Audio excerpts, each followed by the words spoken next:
Hello and welcome to another episode of Mordred's Community Multiplayer, Europa Universalis 4.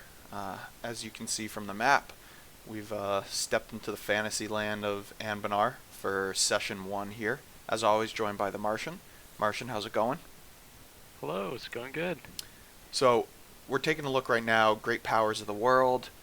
From a player perspective, Laurent, Jadari, Gawid or Gawade, Bjarnik, Catarata, Sinavar. So already, 6 of the 8 great powers are players. Any surprises jump out here for you?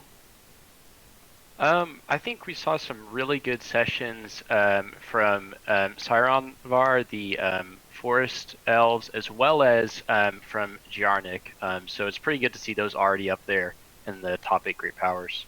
And anyone missing that you would have expected to see at this point? I will say, considering how much they control, it's kind of surprising that the City Racers aren't up there yet, because they do have a pretty impressive power base already. Yeah, they are nipping at the heels, but yeah, not quite there from a dev perspective. So we'll dive in. Obviously, this is a new map for a lot of people, but we'll do our best to walk through it. We'll start with the home of the dwarves, the Serpent Spine Mountains. Up in we'll call it the northern area of the Serpent Spine, we've got Ruby Company, Dark Fighter, and then we've also got the Company of Doran Blueshield, Calikinesis.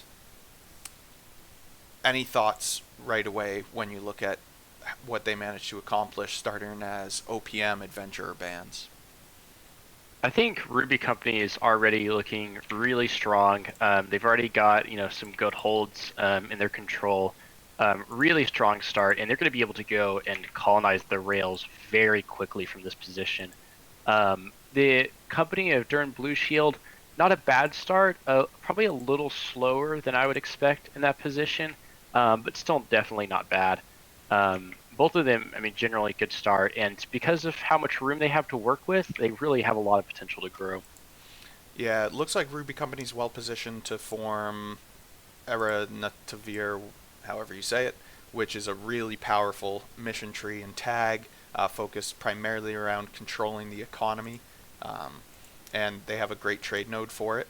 And then Blue Company right now, they do have a formable in Orzalam Ad Dahir with a mission tree.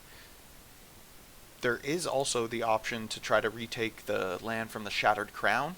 A stronger mission tree here, so it'll be interesting to see if they make the jump into this area. Obviously, 4 holds here, incredibly valuable if they're able to make the move, but restoring each of these holds after taking them from orcs is extremely expensive. So it's going to be interesting to see what route they choose.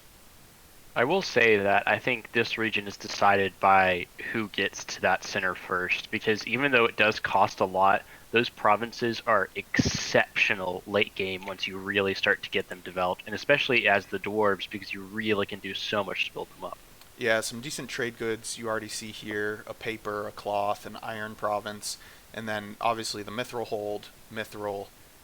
There's some mithril up here, some gold. So incredibly rich area. In particular, this is an end node. You can feed in trade from all over the Serpent Spine. So, like you said, it's going to be pretty powerful to have control over here. As we shift down and to the east in the Serpent Spine, we got the 2 remnant dwarves, Verkal Gulan and Ovsdal, or Ovdal Khanzid, however you say it. Verkal Gulan a little bit further ahead. I believe they got their awakening and their colonists a little bit earlier, but not far behind their compatriots just over the jump in the Serpent Spine. Oh, clicking around here. And also some good trade goods here. Mithril, gold, 2 gold provinces for Verkal Gulan. Any thoughts about how this area is going to shake out? I think it's really interesting right now the interaction that you as Jadari are having with Verkal Gulan in particular, because kind of this big big brother approach is definitely shaped this region a lot already, and I'm definitely curious to see how it continues to affect it going down the line here. With seeing who wins out between Oddball Kanzad and Verkal Gulan. Yeah, I think my approach from a role playing perspective was obviously Jadari right at the top of the tree. Quite easy to get the subjugation causes belly on Verkal Gulen. Leveraged it, have been using them to support my economy, and also requested that they aid me in a few of my wars where I have not spent a ton of time assisting them. So it's very much an overlord subject relation at this point. And then, as you can see in the mission tree, it transitions towards an autonomous vassal, giving me a few buffs along the way. And then, if Verkal Gulen sees the light and follows the Jad, they get a phenomenal boost, an extra colonist, and a plus 100 global settler increase for 50 years.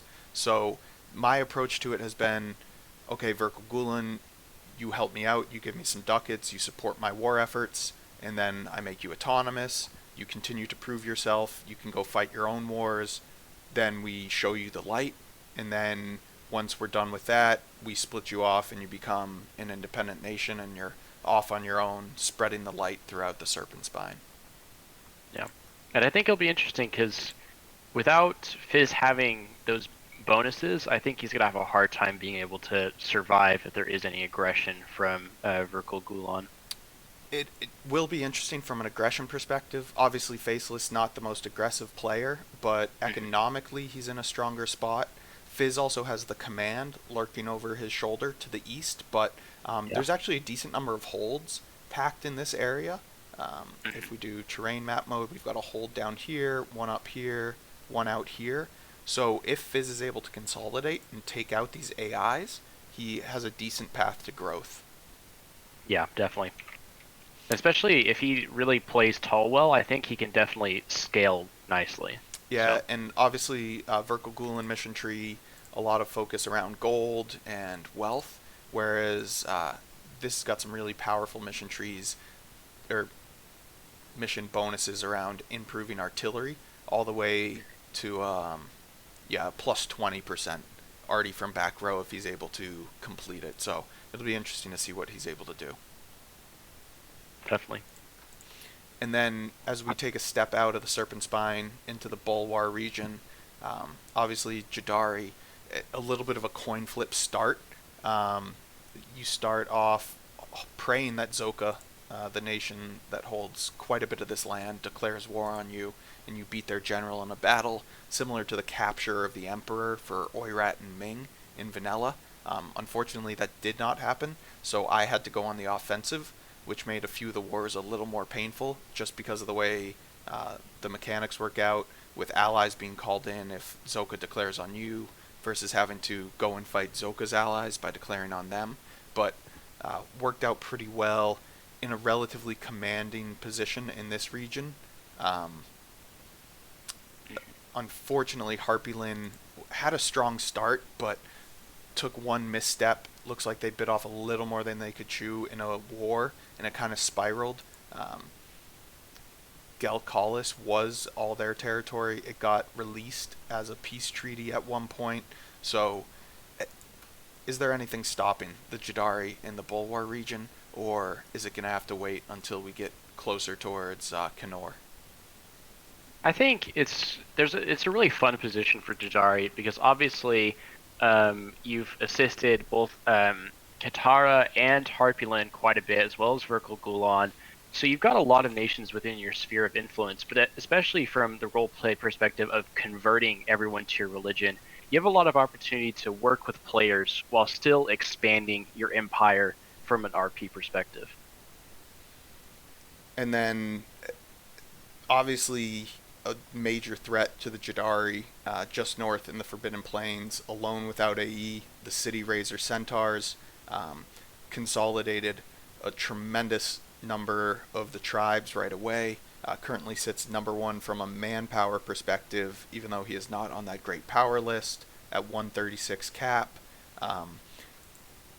How quickly are we going to see the forces of the Forbidden Plain start spreading out and moving into maybe Escon or down into the Bulwar region? I think this is going to be a really interesting nation to watch because Alone has played the early game excellently, really, really well done. But this is a nation where you don't just have to play one part of the game right. You have to play the early game right. You have to play the transition to the mid game right. You have to play the mid game right. There's a lot of ways you can go wrong as this nation. So it'll be really interesting to see just how he moves forward because he has to be very careful to actually stay a great power as this nation. And then I don't know a whole lot about the mission trees in here.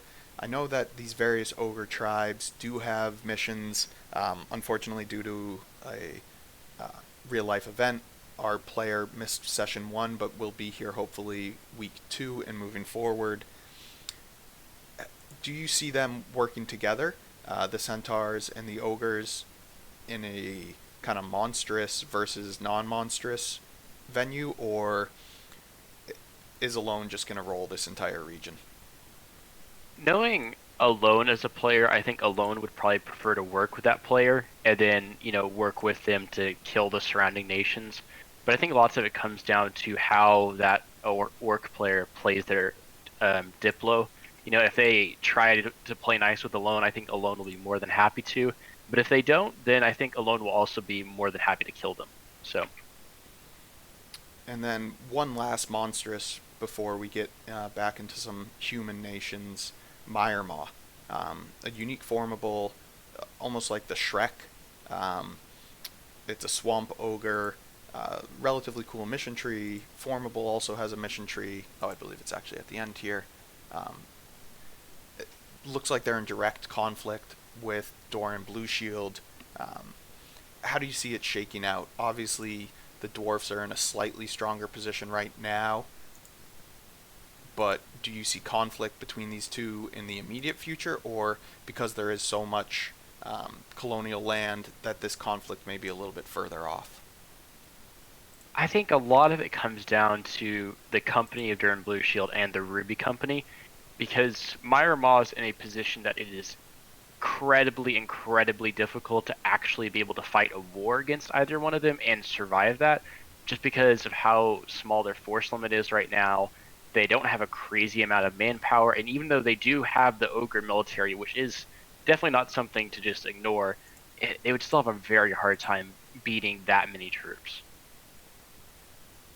Yeah, shock damage plus 33%, shock damage received minus 30%. So, especially early game before fire is really a factor. That military hits pretty hard. Yeah. Although it's unfortunate because they can't even build Cav to, have really good shock, but And as we rotate a little bit, we got Yarnik, the Vikings of the North. Very strong session from them. Uh, Domination over, what is this region? Garuda, basically. Gawad, unfortunately, or Gawade was AI for the first half, so a little bit difficult to come back from. But what do you see in the future for our Viking of the North here?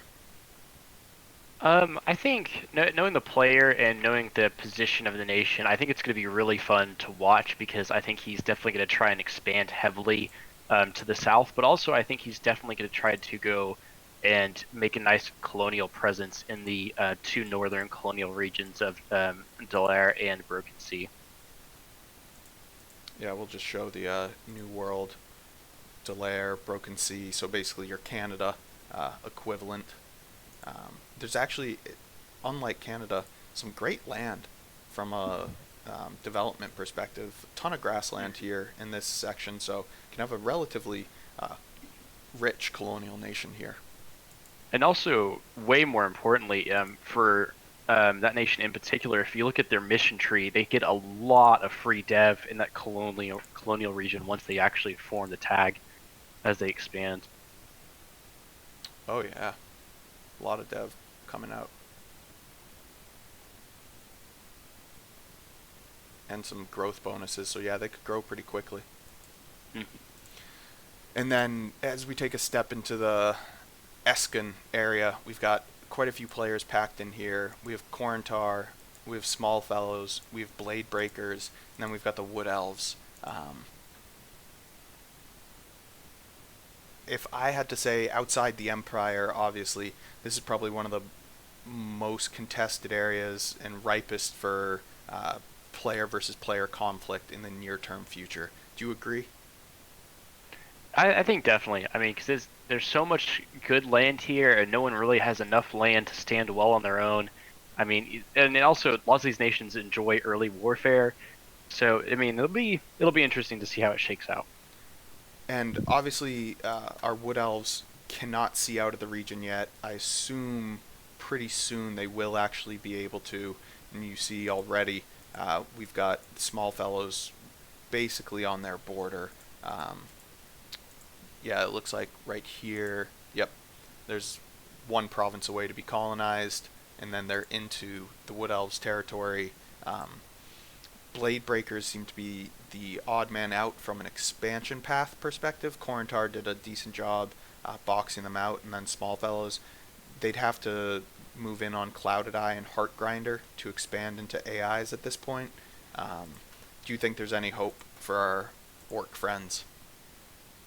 It's difficult. Not to mention that Blade Breaker is not an easy start to begin with, even before you get to actually having to deal with players that are larger than it. So it would take a lot to be able to survive as Blade Breaker. Yeah, from the outside looking in right now, just based on the land, the development levels, I'd say Corentar appears to be the kingmaker in this Mhm. section for sure. Yeah, they've got such good land to dev, as well as the three city provinces that already start off pretty high dev.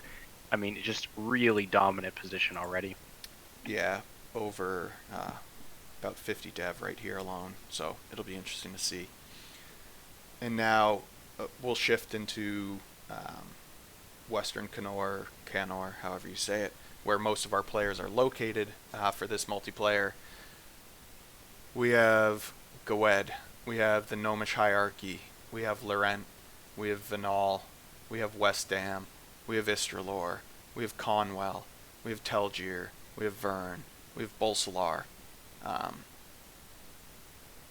how soon is this powder keg gonna blow?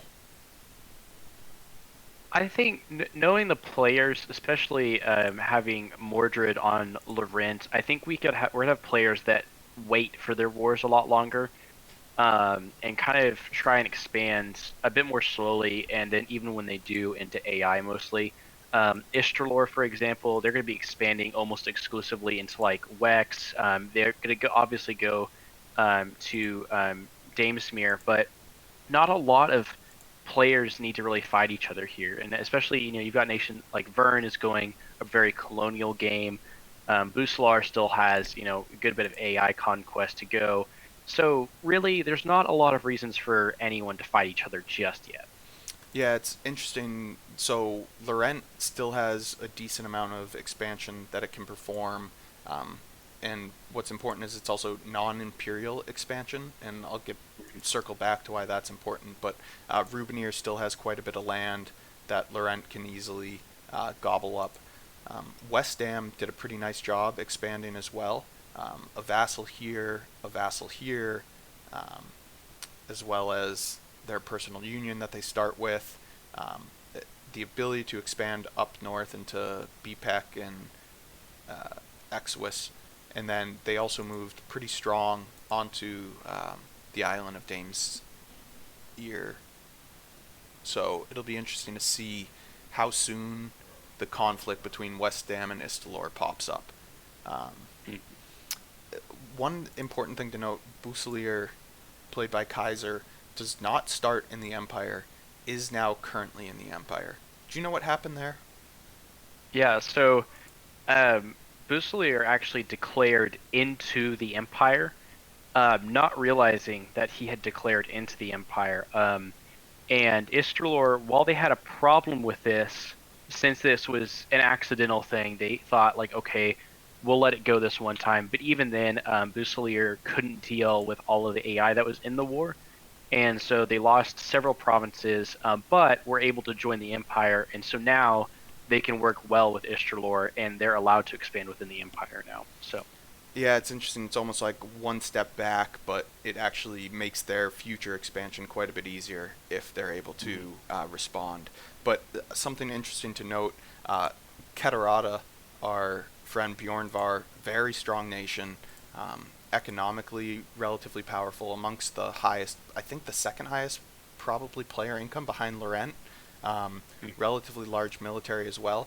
Took advantage of some of the weakness from Bolsolar and has already moved in against Eberthil. So Mhm. I expect to see conflict here in the near future. Obviously, Catarata going exploration, they can get to this coast and head south. Buselier, interestingly, naval ideas. So it's going to make it a little bit difficult for Catarata to fight this if Buselier waits to complete the ideas and then dives in on them. So that's something to keep an eye on as we move through Mhm. session 2. I do think that it'll be interesting to watch because I don't think the colonial prospects will be as good as Catarata thinks it might be. Especially within the fact that they're not really restricted to a region, but they don't have good regions near them that they can really go into without a good amount of contention. I mean, even Lai Peninsula, one of the least contested colonial regions, still has two players with with immediate quests for it. So it'll be harder than it might seem for them to actually make a good colonial presence. Yeah, and the other difficulty they may run into is um, Vanille, Vern, others, as they're colonizing, because it's built into their mission tree, they get bonuses that accelerate it. Hmm. So it'll be interesting to see if they can compete or keep up with the And their others in the mission tree colonial game. is very weak as well, with only one bonus lasting 20 years. That Yep. is a very small bonus compared to every other colonizing nation. So, Where is that one? at the very top on the right side, Yeah. yeah, Yeah. just by itself. Yeah. And then as we shift, before we touch on Vanille and some of the New World, uh, Gowad currently locked out of AI expansion for the most part. He's a little bit along this coast, but he'll be competing with that guy for some of it. And then all the land to his immediate south is in the Empire. And Istralor has actually established a nice little alliance group with Bolsolar, Vern, Conwell. So any move by Gowad into the Empire draws the Emperor in, and I know they plan to stop that growth. Um, Mhm. Anything you think Gowad can do at this point, or does he just have to wait and bide his time? It's a really tricky spot, in particular for Gowad and Wisdom being allied, because so many people want chunks of their land, right? Gnomish hierarchy has a state of Gowads they want. Dat guy's going to want to expand it into Northern Gowad. Laurent wants to expand into Wisdom. Istralor wants to expand into Wisdom. A lot of people from a lot of angles trying to grab land that they have. So it'll be very difficult from a diplomatic perspective to kind of stay in one piece. And then as we leave and look west, obviously yourself and Vanille, two colonial nations, real strong start, but right behind you, Vern, colonizing Mhm. relatively quickly, um, keeping up on tech, moving through ideas at the same pace as you. Um, Mhm. how do you feel about how your session went? I had a very good session one. Both from an idea and tech perspective. Me and Dominic and Vern are the top two players as far as that goes. I managed to get two colonies already finished, with a third on the way pretty quickly. Really solid start for me, and I'm pretty excited, especially to see how well Dominic's doing as well. Obviously, while me and Dominic do have a little contention now, for Dominic, his missions go from the Andreliande in the east down to Lai Peninsula and Liechten's rather than to the northern continent as much. And so it's going to be pretty easy for us to kind of steer clear for each other in this early stage of the game. So I'm not feeling super bad about it. And if I remember your mission tree correctly, it focuses primarily on No Ruin and Elandre, however you say that, and then basically the Caribbean, the colonial isles. Is that right for the initial wave? For the initial wave, it does, but it also, once I get down into my mission tree, I do get claims of some sort or some sort of mission relation to every single colonial region in the game, at the exception I think Tachend, and I think that's the only one, and But that would that's be in the south. after your Exodus. Is that correct? Hmm. Okay, so that's a little ways off. Yeah. Personally, I'm just planning on sticking since I'm not. It doesn't make an explicit mention to most colonial regions. Like I don't have to be in a certain one, but generally speaking, it's kind of encouraging you to go into the Isles, No Ruin, So Ruin, in the beginning, and especially the Blood Groves. So that's what I've kind of focused on, just because like RP wise, I think that's what's most true to what the nation would want. Um, but And then as we look out, obviously it's you and Vern right now. Bjarnik's probably coming at some point over the next session. Yomis Harki as well. Laurent. Gowid might be a little bit far behind. yep, Bolsalier, Keterata, and then a large number of adventuring bands. yes. How secure is your lead in the colonial game, or how fragile is it for those not familiar with some of the mechanics in Anbennar? It's really interesting because, like, just from a game perspective, I have obviously a massive lead, right? I mean, the only other nation has one finished colony, not even a second one. But when an adventuring company spawns, they spawn with 25,000 or 30,000 troops, and they typically spawn very close to your colonial nation's borders, and can very easily individually kill your colonial nation. Not to mention, whenever I can only have about 10,000 troops. So it makes it incredibly difficult to survive in the early game if you aren't super careful with your colonies. Not to mention the fact that there are lots of players that have claims in some of my regions. So there's a lot of different nations or people that'll try and gun at me at some point. So Yeah, I got to be honest. Obviously, there's still quite a bit for me to do here in Busalar, but when I do get a chance to watch, I think the colonial aspect of this mod is going to be one of the most interesting compared to normal, where colonial play is a little bit stale for the most part. People tend to divide it up ahead of time. I think it's going to be pretty interesting this go around. certainly. And then also one thing that's, I mean, even not looking at me, in that northernmost colonial region of Delaire, 3 different players have to go there first in their mission tree. And it's not a very large colonial region. And so it'll be really interesting to see how that goes for the various players that to go there because it's Yeah, it's both these three, right? Bjarnik, yeah, Bjarnik, Gawed, and then the Gnomish hierarchy all have to try and go there. So it'll be interesting to see. And I know Laurent has a slightly colonial bend to their tree. Where does that take them? Laurent's tree takes them through Andrale, which is that eastern one, to the Isles in the middle, and then No Ruin in Yin. So it focuses a lot on that northern continent, which is where most of my landmass will be focused. So, Interesting. So there's definitely some future potential conflict between yourself and Mordred in Laurent. well, the convenient thing is Laurent is very friendly to elves, and No Ruin's a very large colonial region. Okay. So there's some room to work with that, especially with No Ruin in particular being a pretty massive colonial region. Yeah, these There's a bit provinces more are room than you think. very small. Yeah. So yeah, there's quite a bit of land in here. So session one, we lost a few players, mainly due to some of the mechanics. I know Mindboy almost was lost to us. He ran into a war wizard right off the bat in one of his first wars. We lost Duel in the Serpent Spine, and we lost Rarely, but no major player wars. There was I guess you could call it a player war because Istralor got called in. Their AI allies participated in the war, but they did not actively get involved. Where do you expect the first real blue flames to be seen?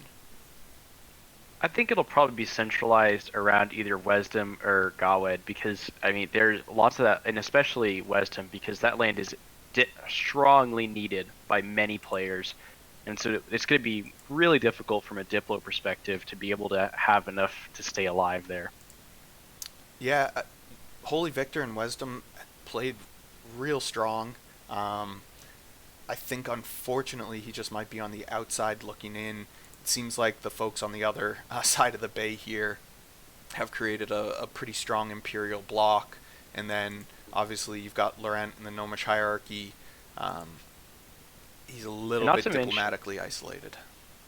every single player in the continent is already at max Diplo relations.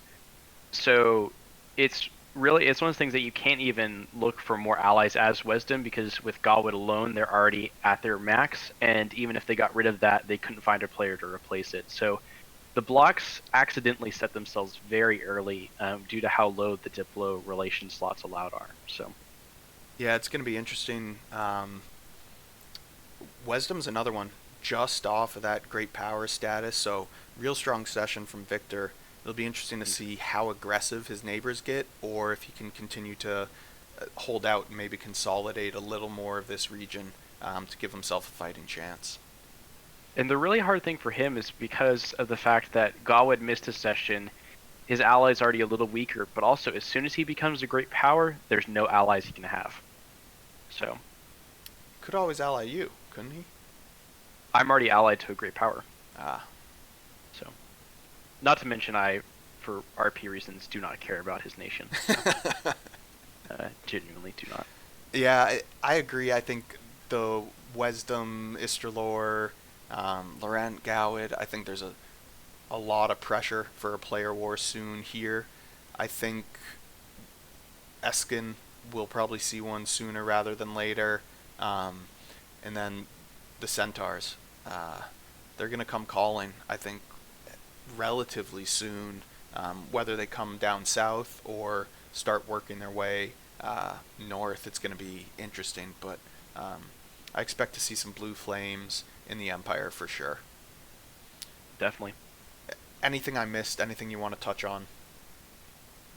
Um, Not really. I think it's really fun to have the RP side to this game, because I mean, you see Istralor, they're working to expand the empire, not their personal gains.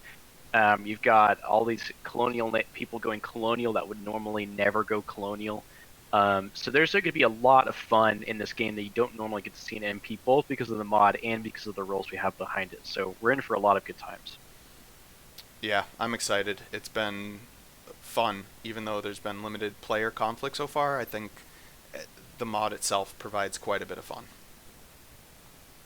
Appreciate the time, Martian. Thank you.